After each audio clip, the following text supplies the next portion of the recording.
ইউসুফ আলাইহিস সালামের জুলাইখা আটকাইয়াই ফেলাইল। কিন্তু ইউসুফ সে তো একজন নবী, জীবন যাবে গুনাহের ফাঁদে আটকাবে না। জুলাইখা তো আটকাইয়াই বলে, ইউসুফ আমার মনের আশা পূরণ করো। ইউসুফ নবী বললেন মাআযাল্লাহ, আল্লাহর কাছে পানা চাই। আমার আল্লাহ রাস্তা খুলে দিলেন, ও বান্দা তুমি দেখো চারদিকে অন্ধকার, কোনো পেরেশানি করবা না, আমার আল্লাহর কাছে তুমি মাথা নত করে ডাক দাও, এমন রাস্তা বের হয়ে যাবে যেই রাস্তা দিয়ে তুমি পার পাইবা তুমি নিজেও অনুভব করতে পারবা না। হেফাজতের মালিক কে? ভাইরা আমার, ইউসুফ আলাইহিস সালাম পেরেশান হয়ে গেলেন, বাঁচবো কি করে। আল্লাহ ইউসুফ নবীর কলবের মধ্যে জবাব পেশ করে দিলেন। জুলাইখারে ডাক দিয়ে কয়, জুলাইখা জীবন গেল এটা অসম্ভব হবে না। জুলাইখা বলে, সম্ভাবনার সব দরজায় তালা। ইউসুফ নবী জবাব দিলেন, এই জুলাইখা তুমি আমার মালিকের স্ত্রী, বেয়াদবি করব না, তবে শুনো আমি যেই মালিকের গোলাম, দরজায় তালা লাগাইছো তুমি, দরওয়াজায় আঘাত করব আমি, দরজার তালা খুলবে না আমার। জোরে বলেন, কাদের কুদরত দারি বর কামাল, আন্তা রব্বি আন্তা হাসবি যুল জালাল। ঠিকই দরজায় ধাক্কা দিলেন, খুলে গেল। ধাক্কা দিলেন কে? এই কথা হয় না। জুলাইখাও পিছন দিয়া ধরার চেষ্টা করল, নিচে নাইমে দেখে যেখানে বাঘের ভয়। জুলাইখার স্বামী দাঁড়ানো আজিজে মিসর, মিশরের প্রধান, মাইল ফলক সিঁড়ির গোড়ায় দাঁড়ানো। ইউসুফ চুপ হয়ে দাঁড়ায় গেলেন, জুলাইখা পেছনে দাঁড়ানো। ডাক দিয়া কয়, কি হয়েছে রে ইউসুফ? ইউসুফ নবী বলছেন, কিছুই তেমন হয় নাই। আসলে তো হয় নাই, হতে চলছিল। মহিলারা বেশি চালাক তো, অতিরিক্ত কথা না বললে ভাল লাগে। জুলাইখা অতিরঞ্জিত কইরা আকসালাকি করে কয়, ইউসুফের শব্দ এমন অপরাধ করেছে তাকে কঠিন বিচারের কাঠগড়ায় নাও, না হয় জেলখানায় ঢুকাও। ইউসুফ চাইছিলেন জুলাইখার সাথে কিছু হয় নাই, হয় নাই তো হয় নাই, নিরাপদে থাকি। কিন্তু যখন মিথ্যা একটা অপবাদ চাপায় দিল, এখন তার চুপ থাকা যায় না।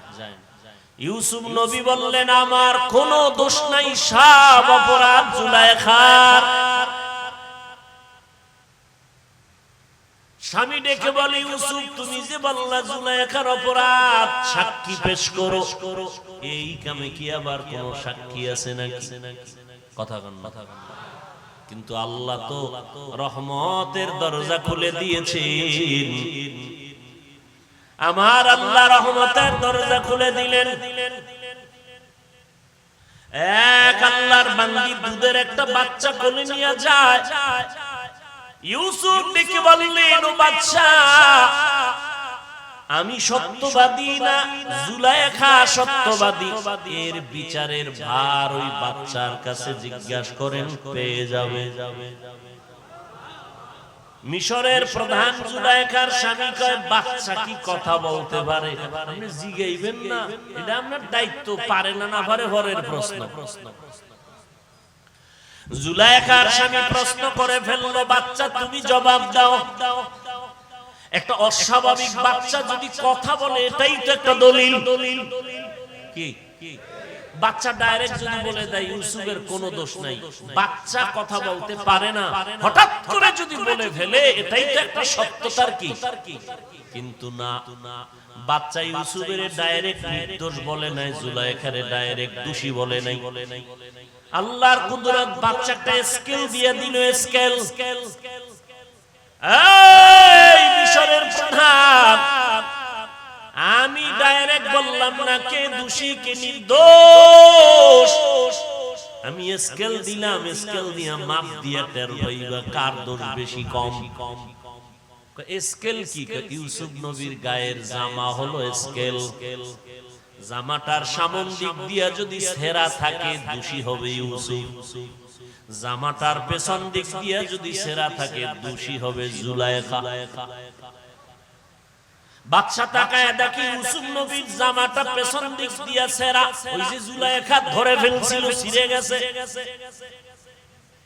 এবার জুলাইখার স্বামী ডাক দিয়া কয়, ইন্না কাইদেকুন্না আযীম, মহিলারা বড় ধোঁকাবাজ, বড় চালাক। আমার স্ত্রীরে কি কইব, উল্টা ইউসুফের কয় আরিজ আন হাযা, ও ইউসুফ এই বিষয়ে তুমি একটু চুপ থাকো। চুপ থাকলে কি হইব, স্যাটেলাইট ক্যামেরা সব রেকর্ড হয়ে গেছে, সব রেকর্ড হয়ে গেল। স্কাইপের মধ্যে ধরা পড়লো মিশরের এমপি মন্ত্রীদের ঘরে ঘরে সমালোচনা শুরু হয়ে গেল, গোলামের সাথে জুলাইখার আচরণ খারাপ। ইউসুফ নবীরে আল্লাহ বাঁচাইলেন, ওই আল্লাহ এখনো আছে না নাই? দুধের বাচ্চা এমন ভাবে বিচারের স্কেল দিয়ে দিলেন যাতে ইউসুফের উপরে কোনো দোষ চাপানো না হয়।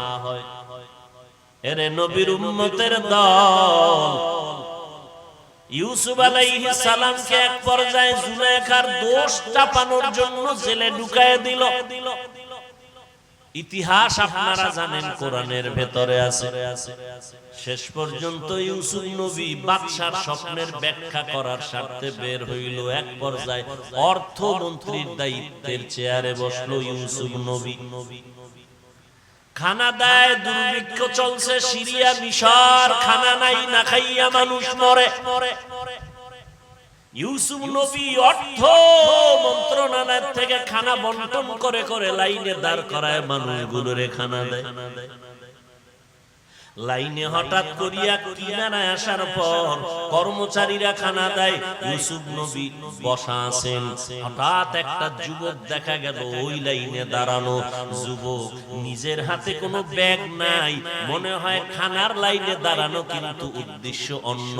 এ কোনো দিকে তাকায় না, কারে খানা দেয় কারে না দেয়, নাম ধরে ধরে খানার লিস্টিতে খানা দিয়ে দেয়। ওই যুবক ছেলেটা এক ধ্যানে ইউসুফের চেহারা দিয়ে তাকায় আছে। ইউসুফের চেহারা এত বরকতের চেহারা, দুনিয়ার অর্ধেক সৌন্দর্য আল্লাহ দিলেন ইউসুফের।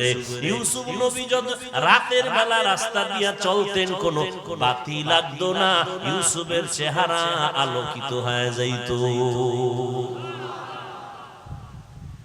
যুবক এক ধ্যানে ইউসুফ নবীর দিকে তাকানো, ডানে বামে তাকায় না। অন্যেরা খানার দিকে তাকায়, কম পাইলাম না বেশি পাইলাম, দোয়া করে একটু বেশি নিবাই। ব্যাগ নিয়ে রেডি, যুবকের হাতে কোনো ব্যাগ নাই। এরে যুবক ভালো করে শুনো,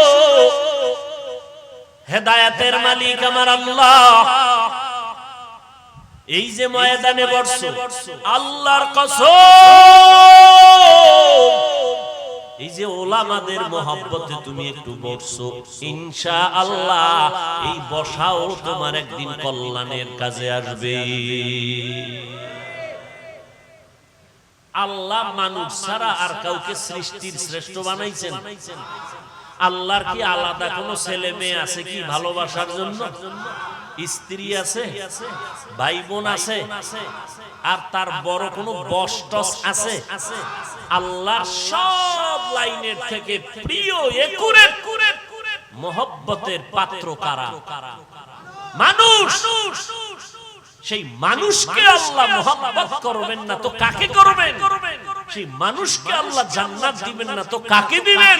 আর সেই মানুষের মধ্যে যারা আল্লাহকে বেশি ডাকে তাদেরকেই তো আল্লাহ বেশি দিবেন।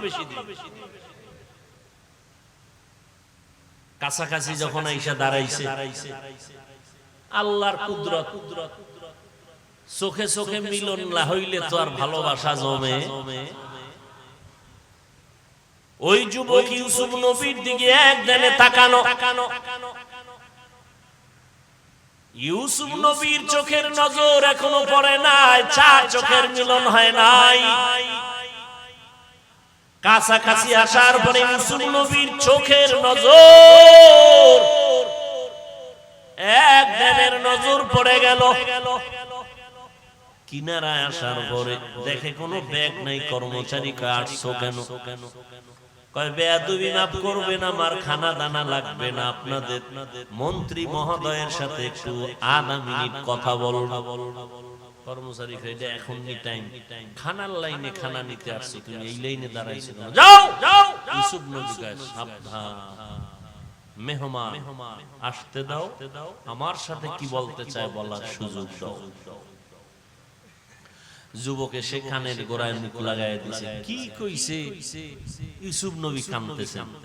আরে আরে সবার নজর পড়ে গেল যুবক কি ইউসুফ কাঁদতেছেন কেন?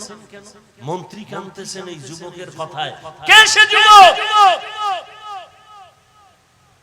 কান্দে টান্দে এরপরে কইতেছে, এই কর্মচারী, ব্যাগ নাই, কিচ্ছু নাই, আলাদা ব্যাগ ব্যবস্থা করো, গাড়ি রেডি করো, ইচ্ছা মতো খাওন দাও, দিয়া এরে আগায় দাও বাড়ি পর্যন্ত। যুবকেরে খানার আয়োজন করলেন, কিন্তু সবার অন্তরে প্রশ্ন, সবাই লাইনে দাঁড়াইলো, কেউ অল্প পাইলো, এ বেশি পাবে, এটা তো হতে পারে না। কেউ খাবে কেউ খাবে না, তা হতে পারে না।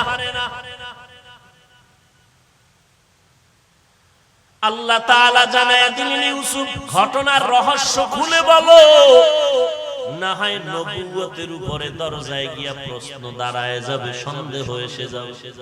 ইউসুফ নবী সবার সামনে বলে দিলেন, এই উপস্থিত জনতা শুনে নাও, এই যুবকের সাথে আমার এত মহব্বত কামনা করলাম কেন?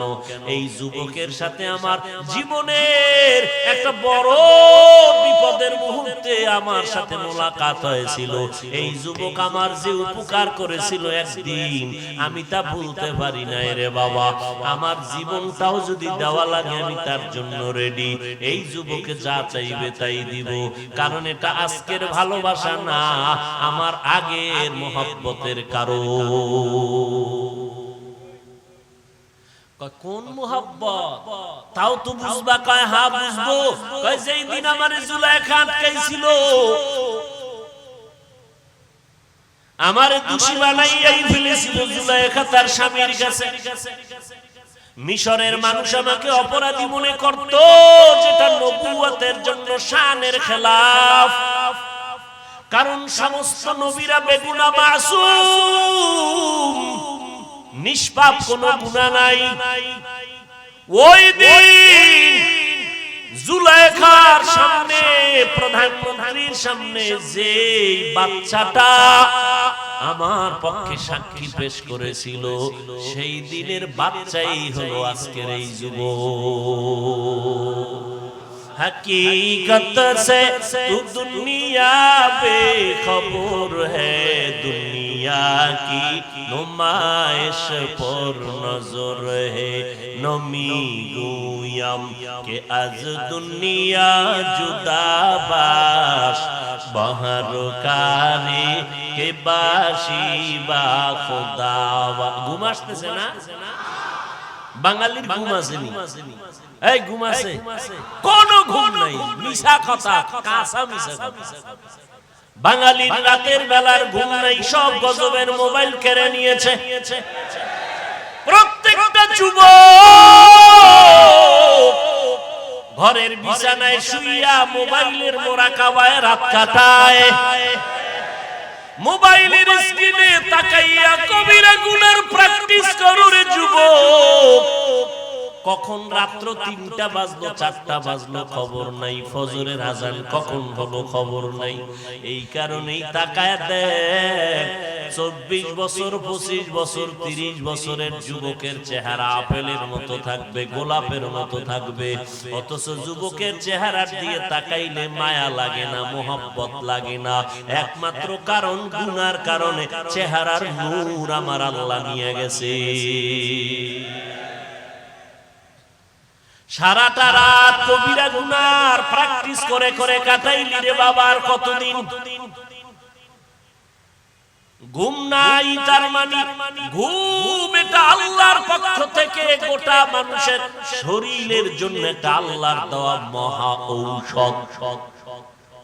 ঘুম নাই তো কথার ব্যালেন্স নাই, ঘুম নাই ব্যবসা ঠিক নাই, ঘুম নাই তো চালকের গাড়ি চালানো ঠিক নাই।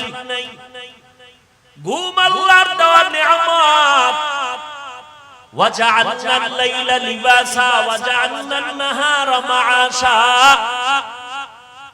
কই রাতের 1 ঘন্টা ঘুমের বরকত দিনে 6 ঘন্টা ঘুমাইলেও হবে না।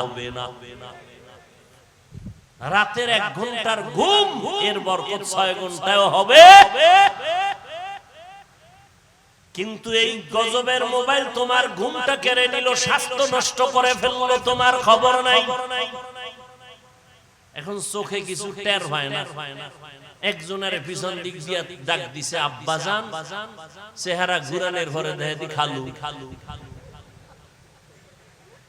চোখের পাওয়ার কি হয়ে গেছে? নষ্ট হয়ে গেছে। কানের পার্স নষ্ট। আম্মাজান কয় গোসল করবি নি? কয় এখন খামু না।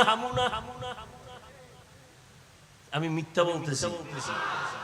এরে যুবক, এই মোবাইলের দ্বারা নিজের হাতে নিজের জীবনটারে জবাই করতেছো, খবর নাই।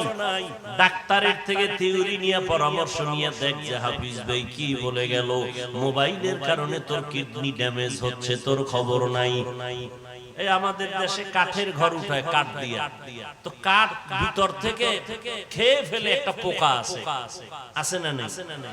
একেবারে ভিতরটাকে জুনা করে ফেলে, ময়দার গুড়ির মতো পড়ে, কিন্তু উপরে ফিটফাট। তোমার চেহারাটা শরীরটা কোন রকম আছে, ভিতরটা চূড়ান্ত খারাপ। না হার্ট ঠিক আছে, না তোমার ব্রেন ঠিক আছে, না তোমার কিডনি ঠিক আছে। তুমি দিন দিন রসাতলে যাইতেছো। তোমাকে বারবার জানালার ভাগ দিয়ে হারবাল কোম্পানি ডাকতেছে। হাসো, লজ্জা শরম থাকলে মাথা নত করে কান্তা। আমি তো তোমার হাসার কথা বলি নাই, তোমার ক্ষতির কোনো কথা বলি নাই। লজ্জা শরম কই? রাসূল ১৫০০ বছর আগে বলে গেছেন, লা ঈমানা লিমান লা হায়া আলা। যাদের লজ্জা নাই ওদের ঈমান নেই। লজ্জা থাকলে কি যৌবনের চ্যালেঞ্জ দিতে পারে রাস্তাঘাটে, এখানে সেখানে। কই মা, কই বাবা? মা বাবার সামনে সমস্ত কথা, মা বাবার সামনে সমস্ত যৌবনের প্র্যাকটিস। শিশু বাচ্চা মোবাইল দিয়ে রাখছে। সেদিন এক বাচ্চা নিয়ে বাবা কয় একটু ফু দেন। কি বিষয়? 4 বছরের উপরে বয়স। আব্বুও কয় না, আম্মুও কয় না। এমনি মোবাইলের তাবিজ লাগাইছো না? বাচ্চা মোবাইলের দিকে তাকায়া থাকতে থাকতে জীবনে আব্বুও শিখায় নাই, আম্মুও শিখায় নাই। ও মোবাইল দেখতে দেখতে বোবা হয়ে গেছে। ওরে জুতা দিয়ে বাইরে লিখে আর তাবিজে কামড়। নির্লজ্জ বেহায়া মুসলমান।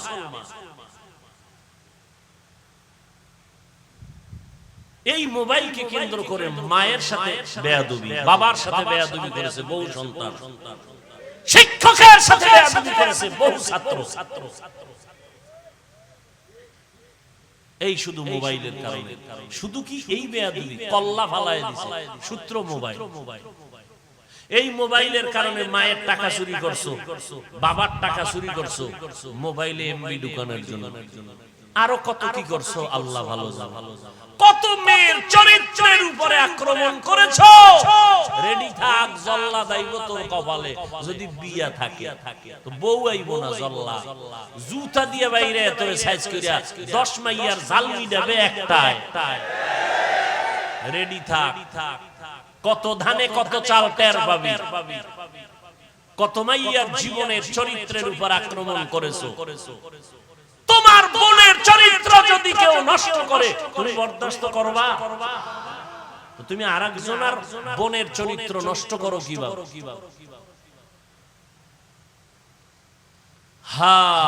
আল্লাহ সবাইকে হেদায়েত দান করুন। মোবাইল মোবাইল সারাটা রাত মোবাইল নিয়ে একটু চিন্তাও করে না আমার ভবিষ্যৎ জীবন কি হবে, ভবিষ্যৎ জীবন কি হবে,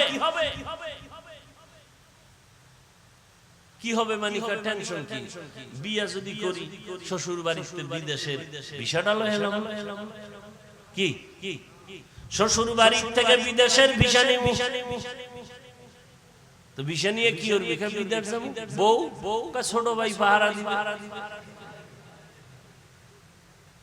আমি মিথ্যা কথা কইতেছি? এই যৌতুকের ঝামেলা এদিকে আছে না নাই? যারা যৌতুক খাইয়া নারীদেরকে ডিস্টার্ব করে, যৌতুক খায়, এরা ডাকাত, এরা চোর, এরা সন্ত্রাসী, এরা জালেম। এরা এদের মতো ডাকাত দুনিয়াতে কেউ নেই, এদের মতো সন্ত্রাসী কেউ নেই, এদের মতো জালেম কেউ নেই। সরকারি আইনেও জালেম, ইসলামের আইনেও তারা জালেম। আর সমস্ত নারীদের ইজ্জতকে সবার উপরে রাখার জন্য পৃথিবীতে আগমন করেছিলেন রাহমাতুল লিল। মদিনার নবী বলেন, এর দুনিয়ার নারীরা পুরুষেরা শুনো, মক্কার মানুষ নারীদেরকে অপছন্দ করে, আর আমি মুহাম্মদ সৃষ্টির শ্রেষ্ঠ পয়গম্বর, আমার কোনো ছেলে নাই, আমি 4 কন্যার বাবা। নবী বলেন, যারা একটা কন্যার বাবা হয়েছো তুমি একটা জান্নাতের মালিক, যারা 2টা কন্যা পেয়েছো 2টা জান্নাতের দরওয়াজার মালিক, যারা 3টা কন্যা পেয়েছো 3টা জান্নাতের মালিক। এক বাবায় মাইয়া ভাইয়া খুশি এই কথা শুনে আলহামদুলিল্লাহ, আমি আমার একটা মাইয়া ভাইয়া জান্নাতের মালিক। আমি কি তোমার মাইয়া কি এর মালিক? এটা গ্রামীণ ব্যাংকের মালিক। মাইয়া ভাইয়া বাবায় জান্নাতের মালিক, মাইয়াকে বানাইছে ব্রাকের মালিক। আছে না? যুবকেরা, ও যুবকেরা আমার একটু জবাব দাও বাবা, পায়ে ধরে বলছি, বেয়াদবি মনে নিও না, তোমার সাথে আমার কোনো দুশমনি নেই। যা কিছু বলি দুনিয়াতে সম্মান পাইবা, আখেরাতে জান্নাত পাইবা, এই নিয়তেই বলি। 2 হাতের 1 হাত নাই এরকম মানুষ কি দুনিয়াতে চলে ফিরে খাচ্ছে না? তোমার 2 হাত আল্লাহ তাজা রাখছেন, তুমি শুকর আদায় করো না? কথা বলো না, শুকর যদি আদায় করো, বুকটাকে টান টান করে দাঁড় করায়া নিজ পায়ে দাঁড়ায়া বলবা, এই জগৎবাসী 2 হাতের কামাই করে নিজের পায়ে দাঁড়াবো। ফকিন্নির ঘরে জন্ম নেই নাই যে কারো থেকে ভিক্ষা করে যৌতুকের নামে কারো অভিশাপ নিব না। 2 হাত দিয়ে কামাই করে নিজে খাবো, আমার বউকে খাওয়াবো, আমার শ্বশুর শাশুড়িকে খাওয়াবো, কারো উপরে আমি ফকিন্নির মতো ভিক্ষা করে জীবন চালাবো না। আমি সতেজ পুরুষ, আমার রক্ত সহজ, আমার সঠিক, আমি হারাম খাইয়া জীবনে বাঁচতে চাই। আর যদি কুত্তার মতো জিহ্বা বের হইয়াই থাকে, তাহলে যৌতুক খাওয়ার আগের দিন হাতের কবজা কেটে ফেলবি, তুই পুরুষ নামের কলঙ্ক।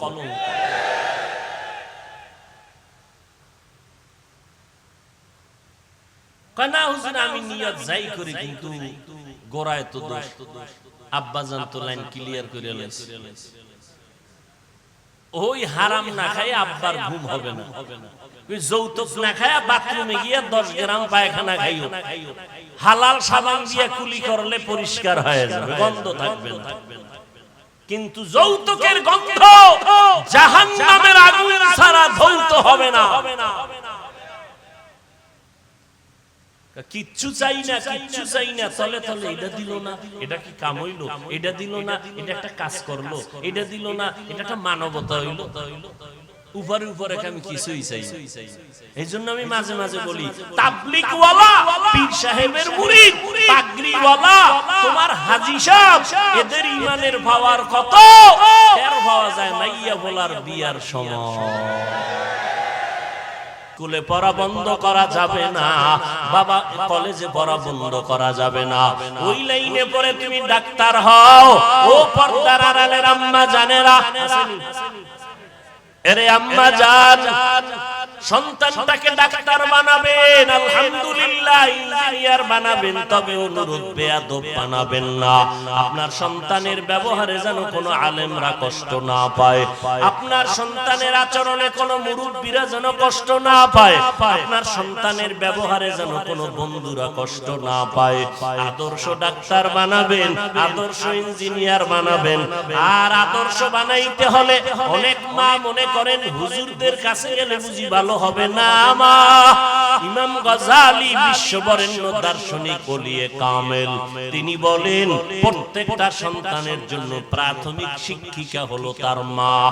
বাবার তুলনায় মাকে সন্তান ফলো করে বেশি, এজন্য মায়ের আদর্শ সুন্দর হতে হবে। এই জমিনে যত সন্তান ভালো, সব ভালোর পেছনে অবদান হলো মায়ের অবদান। ওসি সাহেবের ব্যবহার ভালো, এসপি সাহেবের ব্যবহার ভালো, চেয়ারম্যান সাহেবের ব্যবহার ভালো, এই ভালোর পেছনে একমাত্র বাহাদুরি মায়ের বাহাদুরি। এজন্য আম্মা জানদের বলবো, আপনাদের এত মর্যাদা, আপনারা এত দামি, হাফেজে কোরআনের মা, আলেমের মা, আপনারা নবীদের মায়ের মতো মা, সাহাবায়ে কেরামের মায়ের মতো মা। এরে আম্মা জান, আপনারা আয়েশা রাদিয়াল্লাহু আনহার মতো নারী, ফাতেমা রাদিয়াল্লাহু আনহার মতো নারী। আপনারা স্বামীর খেদমত করবেন, মাল হেফাজত করবেন, সন্তান আদর্শওয়ালা বানাবেন। এরে দুনিয়ার মানুষ মনে মনে ভাবতেছো ব্যবসা চাকরি লেখাপড়ার মাঝে আবার কেমনে আমরা হুজুরদের কথা মতো নামাজ রোজা করে চলবো। ও বাবা, ডানে বামে তাকায় দেখো, তোমার মতো কত আল্লাহর বান্দা যুবক স্কুল কলেজে পড়িয়াও নামাজ ছাড়ে না, বেপরদায় চলে না, দাড়ি কাটে না। তুমি কেন পারবা না রে বাবা? তোমার মতো বান্দা রাস্তায় গাড়ি চালায়, নামাজ পড়ে, তুমি কেন পারো না? বিবেকটাকে প্রশ্ন করো। ও বুদ্ধ বাবাজি, তোমার মতো বুড়া কত মানুষ মসজিদে গিয়া 5 বেলার নামাজ পড়ে, আপনি কেন পারবেন না? ও পর্দার আড়ালের আম্মা জান, আপনার মতো কত মা এখনো এলাকায় খুঁজলে পাওয়া যাবে, 5 ওয়াক্ত নামাজ পড়ে, তাহাজ্জুদ পড়ে, স্বামীর মাল হেফাজত করে, সন্তানগুলোকে আদোওয়ালা বানানোর জন্য কান্নাকাটি চেষ্টা করে। ও যুবতী বোনেরা, তোমার মতো কত বোন স্কুল কলেজে পড়িয়াও নামাজ পড়ে, কোনদিন গুনার দিকে আকৃষ্ট হয় না। ও বোনেরা, তুমি কেন পারবা না? আল্লাহর কাছে তওবার দরজা খোলা আছে। এখনো যদি তওবা করে আল্লাহকে মনে মনে বলতে পারো, হে মালিক, জীবনে শয়তানের ধোঁকায় পড়ে বহু অন্যায় করেছি, আজকে থেকে রেডি হয়ে গেলাম, মরিয়া যাব, হায়াতের মালিক তুমি, ইজ্জতের মালিক তুমি, রিজিকের মালিক তুমি। আর নামাজ ছাড়বো না, বেপরদায় চলবো না, মা বাবারে কষ্ট দিব না, আলেমের বিরোধিতা করে গুনাহগার হব না, দেশের বিরুদ্ধে, জাতির বিরুদ্ধে ষড়যন্ত্র করব না, উলামায়ে কেরামের পরামর্শ নিয়ে নবীর তরিকা মেনে চলবো। আমার আল্লাহ মুহূর্তে তোমার তওবা কবুল করে নিবেন। ও আল্লাহর বান্দারা, নবীর আদর্শ মতো জীবনটা চালানোর নিয়তে, খাঁটি তওবার নিয়ত যদি হয়, মুনাফিকি দুর্বলতা যদি না থাকে, খাঁটি তওবার নিয়তে দুটো হাত আমার আল্লাহকে দেখায়া দাও। আয় আল্লাহ, হাতগুলো কবুল করে নেন, তওবা কবুল করে নেন, তওবার উপরে মজবুত হইয়া চলার তৌফিক দান করেন, আমিন। আলহামদুলিল্লাহি রাব্বিল আলামিন, ওয়াসসালামু আলা সাইয়্যিদিল আমবিয়া ওয়াল মুরসালিন ওয়া আলা আলিহি ওয়া আসহাবিহি আজমাইন। ইয়া আরহামার রাহিমিন, ইয়া আরহামার রাহিমিন, ইয়া আরহামার রাহিমিন। রব্বিরহামহুমা কামা রব্বায়ানি সগীরা। আল্লাহুম্মা ইন্নাকা আফুউন তুহিব্বুল আফওয়া ফা'ফু আন্না। আল্লাহুম্মা ইন্না নাউযু বিকা মিনাল বারাসি ওয়াল জুনুনি ওয়াল জুযামি ওয়া সাইয়্যিল আসকাম। ও দয়ার মালিক, আমরা গুনার বোঝা নিয়ে আপনার দরওয়াজায় হাজির। আয় আল্লাহ, দুদিন ব্যাপী মাহফিলের শেষ, এই দুইটা দিন কেমন যেন এলাকার ঘরে ঘরে ঈদের বড় আনন্দ ছিল। সবার মনে কত আনন্দ, কত ভালোবাসা। আজকে ঈদের বাজার যেন বন্ধ হয়ে যাইতেছে রে আল্লাহ। আগামীকাল এখানে আর এই বাগান মিলবে না। এই মাদ্রাসার কারণেই তো এই বাগান। আয় আল্লাহ, এলাকায় শান্তি দান করেন। আয় আল্লাহ, মাহফিল কবুল করে নেন। আয়োজনকারী সহযোগিতাকারীদের কবুল করে নেন। মাদ্রাসা কবুল করে নেন, মসজিদ কবুল করে নেন। ঘরে ঘরে সুন্নতের বাতি জ্বালায়া দেন আল্লাহ।